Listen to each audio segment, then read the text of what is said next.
बघा ते इथेच कुठेतरी भेटला का? भेटला आई? झालं असं की नेहमीप्रमाणे मी घरची कामं करत होती.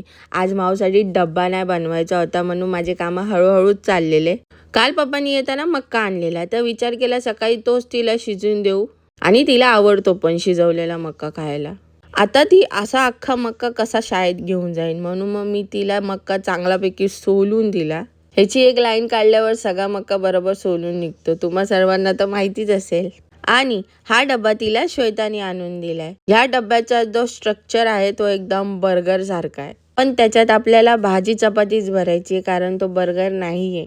तिची तयारी झाल्यानंतर मी पण पटपट तयार होऊन घेतलं, आणि तसं पण आज जास्त लवकर जात होते, कारण सगळं काम तर आपलं पहिलेच आवरून घेतलेलं. जाता जाता बघितलं की हा सुद्धा मक्का खातोय, आणि तो खूप गोड दिसत होता. जाऊ द्या, याला माझीच नजर लागेल. मग तिला शाळेत सोडून आल्यानंतर मी घरी परतले.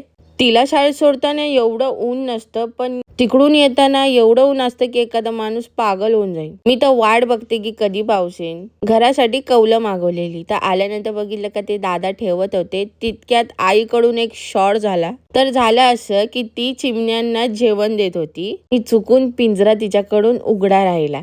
मग त्यातले काही पिल्लू उडून गेले. खरं म्हणजे तर 2च उडून गेले, आणि तिसरा खाली बसलेला. मी त्याला उचलून मग पिंजऱ्यात ठेवला. तर त्या गोष्टी आईला मनाला खूप लागल्या की जर मी त्यांना एवढं लहान पोरांसारखं समजते, तर त्यांनी का जावं? बाहेर गेल्यावर त्यांना त्रास झाला तर?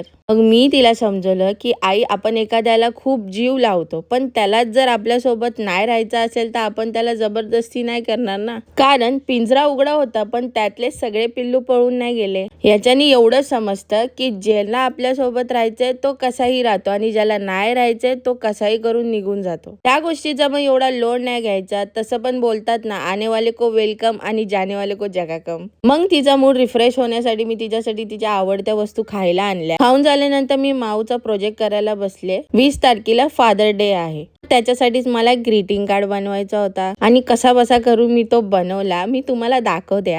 हा बघा, ही आईस्क्रीम आहे, हे मी हाताच्या छापाने बनवली आहे. त्यानंतर आतमध्ये असं डेकोरेशन केलेलं, आणि हे ओपन होऊन ह्याच्यावर मी थॉट लिहिलेले. असं मी स्वीट आणि सिम्पल ग्रीटिंग कार्ड बनवला. तुम्हाला कसा वाटला मला कमेंटमध्ये नक्की सांगा. तर असा होता आजचा आपला दिवस. व्हिडिओ आवडली तर नक्की लाईक करा, कमेंट करा, आणि फॉलो करायला विसरू नका. भेटूया उद्या. बाय.